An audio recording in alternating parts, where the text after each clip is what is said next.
guys, welcome back to the channel. On this episode today, we're going to work back on the chassis. We're going to go ahead and make a transmission mount for our DCT transmission that's going to go in between here and bolt up to these main frame rails. And we're going to pull this rear end out and we're going to do some modifications. So it was commented before about how this is in single shear, and I did all the calculations. It's fine in single shear, but I plan on road racing this thing a little bit and probably hitting some curbs and all sorts of other stuff. So we're gonna pull back out and we're going to make these double shear. Basically down here, we're gonna make some brackets and get this all fixed up, just to beef it up a little bit. So that's what we're gonna do this episode. Stay tuned. Okay, so before we start working on the transmission mount, when I pulled the fender off, I found this. This is part of the original rocker that I did not replace. And I'll show you in here in the door. We replaced, when I was like 10 years ago, when I was like 18, the cab corner and the rocker up until, let's see if I can feel the line. I did a pretty good job blending it in. On the underside, I can feel it right about here. It's about midway forward, we replaced the rocker. I did not replace the rocker up front. So when the cab comes off, I'm going to need to pull the doors, do all that fun stuff, cut the rocker out, and do some body work here. Now, unfortunately, I have a TIG welder, which is fine, but it makes body work a little, how do I say this, tedious. It'd be nice just to be able to sort of make new panels in, pull the spot welds, that kind of thing, and replace this. So I'm gonna probably try to borrow a MIG welder and do this, but I think for right now what we're gonna do is we're gonna save this work for later, after the whole truck is built, after we get the firewall cut and the trans tunnel cut the way we want. We'll get everything done and then pull this whole thing back off and put it on a rotisserie. So that is the update with the cab. Just figured I'd let you guys know what was going on with this. Now let's get to the transmission. Okay, so here's the BMW Dual Clutch transmission that we had in the last episode, and today we are going to make a transmission mount for this transmission. There's two bolts here. These are on the same plane, and then there's two bolts that are recessed down a little bit here and here. What I did is I already measured those out, and I 3D printed this mock-up template of what we're gonna do here. And we're going to cut out a 3/16 inch steel plate that looks like this, and it will bolt onto here. On top of that, there's going to be these little wings that come off that I didn't include in the 3D model because it wouldn't fit on the print bed. So we're gonna get that cut out on the plasma cutter, and then we're going to make a cross member that will go across the chassis like this, and we'll use heims with male thread heims to bolt onto there, and then use rubber grommets down here on the crossbar to mount it all up to the truck. Then that crossbar is going to mount into the inner frame rails, and I'm pretty sure we're gonna make those bolt in at this point, and we'll probably try to sleeve the frame where we drill the holes. And yeah, so that's what we're gonna try to do next. All right, so we got some 3/16 inch plate left over from a job that I had. These were a big sign and had a D in it, and this is the inside of the D. And what we're going to do is we're going to repurpose this. We're going to cut the plate out of this, and then I think I have some 1/8 inch scrap over here. I don't want to cut up a good plate. I think I have some 1/8 inch scrap to make all the rest of the brackets. So I filled this up with water. Let's get it all set up and start cutting. It's not a game, it's a rich thing.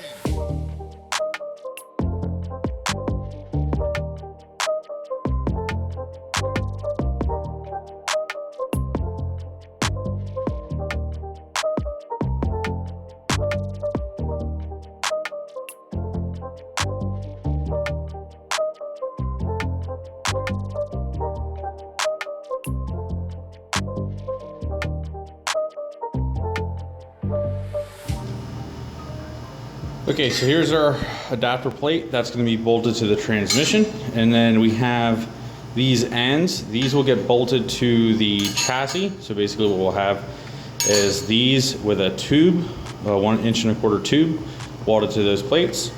Off of that tube rather, we're going to have these little standoffs, and that's where our urethane bushings are going to be placed. And then we have reinforcement gussets for both sides of that. Then on here, where you weld on the tube, you're also going to have these little gusset plates to help support and tie that all together. So I'm getting tired of grinding. Flat disc is messy. I always make a ton of dust. What we're going to do next is we're going to get the tube cut out. I have an 1.25 inch, pretty thin stuff. It's 083 wall, just plain Jane ERW. We're gonna take this stock over, just picked it up yesterday, put it on the bandsaw, cut it down, and then start getting welded.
Okay, so this is where we're at right now. This is surprisingly light. I went ahead and welded the tabs on here and just started to tack up the brackets up here. We need to finish weld this stuff here, and then I need to clean the rest of this material and weld in these little support tabs, which are gonna provide a lot of stiffness for the load. So I'll show you guys what's going on.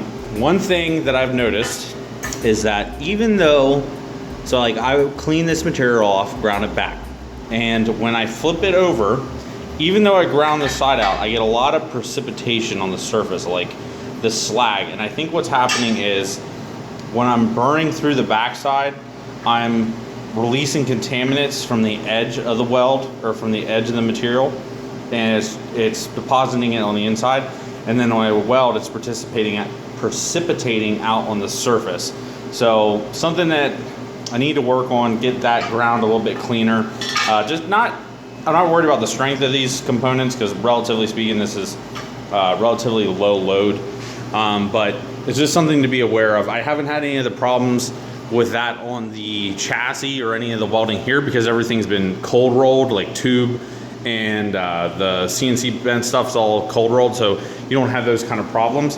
But this hot rolled stuff is just sort of a pain in the butt. You don't get the weld cleanliness that I prefer. So that's just a tip. If you're gonna weld hot rolled stuff, try to buy cold rolled material. Unfortunately, my local shop doesn't have it, but if you can get cold rolled, do it. This hot rolled stuff, make sure you clean all the way around it, all edges, all the time. And it may not be a bad idea after you're done welding one side, just to hit it with like a flap disc and just clean up the back side of the weld, because it might have deposited or oxidized on the back side of your weld anyway. So try to be a little bit more judicious and careful about that in the future, but I figure I'll show you guys everything that actually goes on, not just the pretty pictures afterwards. So we'll get moving along here and finish welding this up.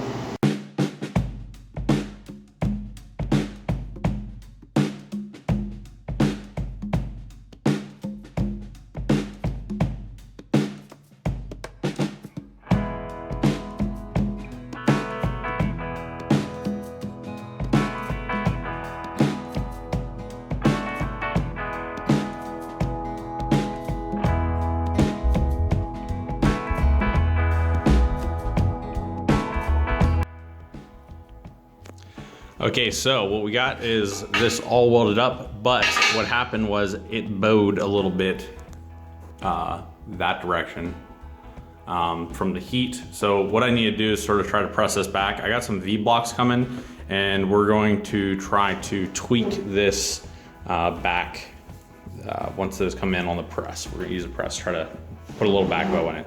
In the meantime, I got some spacers cut on the lathe, or got them cut on the bandsaw, and we're gonna turn them down on the lathe, try to get them all evened up, and we're gonna do that next.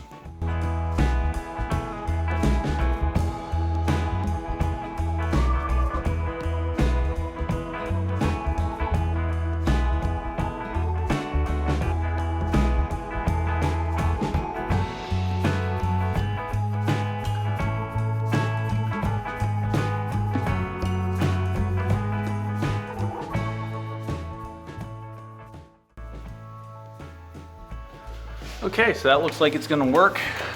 I need to scooch this guy over here a little bit. No, wrong hole, that one. It is that one. Yep, so that's how it's gonna mount. And that takes up all the slack, so now we can just run some bolts down through there, clamp that to that, and that'll be nice and solidly affixed. Next up, hopefully those V-blocks will come in, and we'll get to bending back that brace. Okay, so the V-blocks showed up in the mail. They're just some cheap China cast V-blocks. I'm gonna take this, lay it across here, like so, press right about E, right there, and try to take some of the back bend out of it. We're gonna just go little by little, work out the back brace in this direction, or work out the back arch in this direction, and then there seems to be a little bit of tilt in that direction, maybe one or two light corrections, get this thing all straightened out, and we'll start the process now.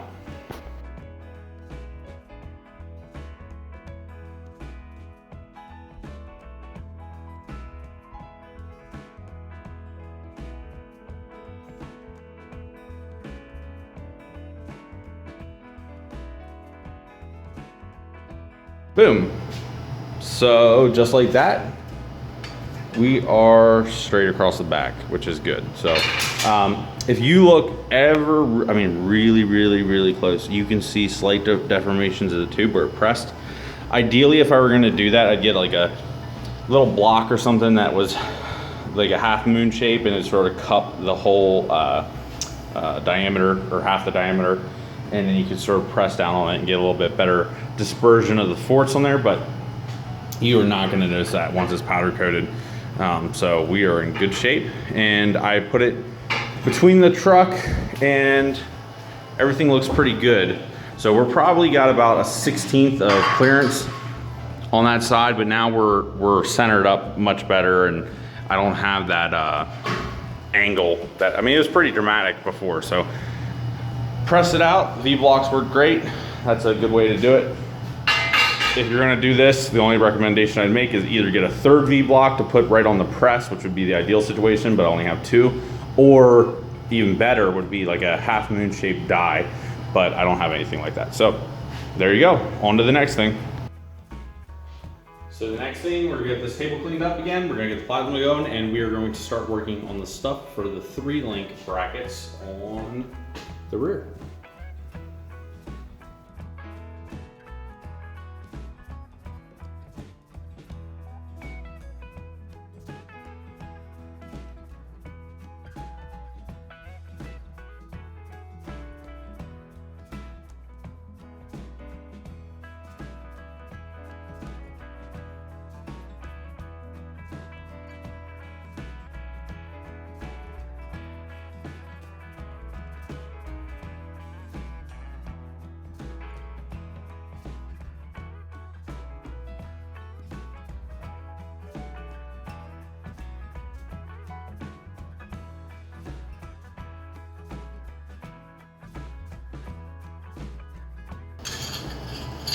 Okay, so we got the little pieces all cut out. These will need bent before we weld them up, but you just sort of get the idea of what's going on here with the different brackets for both sides. And we also cut out some new coilover mounts, because one, the ones that are on the truck over here are just a little bit sloppy, and two, when we put the double shear bracket here, we need to make some room for the coilover. So we changed the angle of the coilover, moved it out about 1 inch, and that'll give us a little bit more vertical attack, and it'll be less likely to get into the bracket. So what we're gonna do now, we are going to pull this rear end out of the truck.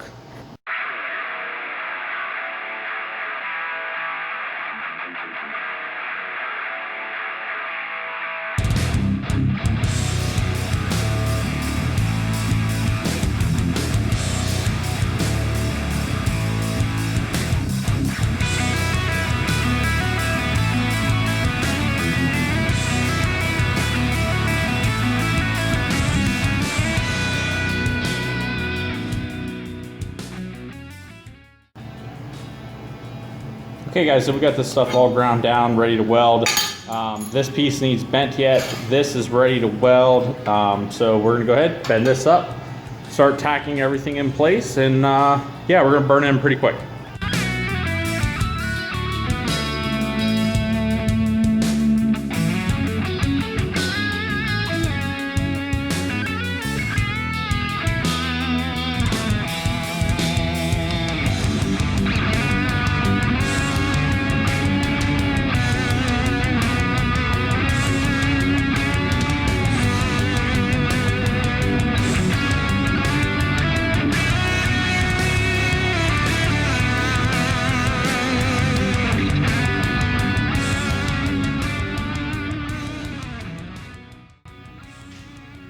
Okay guys, so we got the welding all done, and off camera I just went ahead, carried it back over here, placed it in, and everything's just kind of loosely bolted. You can see it's not tightened up.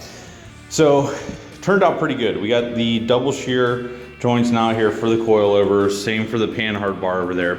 What we need to do is I need to order some material. I actually did last night for some aluminum bushings. We'll get some spacers and we'll just turn them down on the lathe, get them cut to the lengths that they need to be. And we'll get this whole thing sort of blocked up so we can put some torque on this without crushing these C like brackets. So that's all done. I'm pretty happy with how it turned out. Clearance wise, it's tight, but we're definitely gonna be okay. It can articulate all the way up and doesn't get into this bracket at all, which is good. So we're gonna be in pretty good shape. So that is what is going on with this. We're gonna call that a wrap. For this episode, I think we're gonna call the transmission adapter a wrap. I need to order some 1/2-inch thread, but you guys get the idea of what's going on here. It's pretty much wrapped up at this point, all straightened out, and these are ready to mount on, but we're not going to do that until the cab is mounted and we place the engine, because we need to put the cab in the truck, on the truck, and then place the engine in order to get a good idea where those rear bolt holes need to mount on the chassis. So that's pretty much it for this episode. But before we go, I wanted to show you some more progress we made off camera. My dad popped over, and when he's over, I don't get a chance to film as much, but we got the doors off the truck and the seat out. Just need to clean this all out, get all this crap out of here. But everything looks pretty good.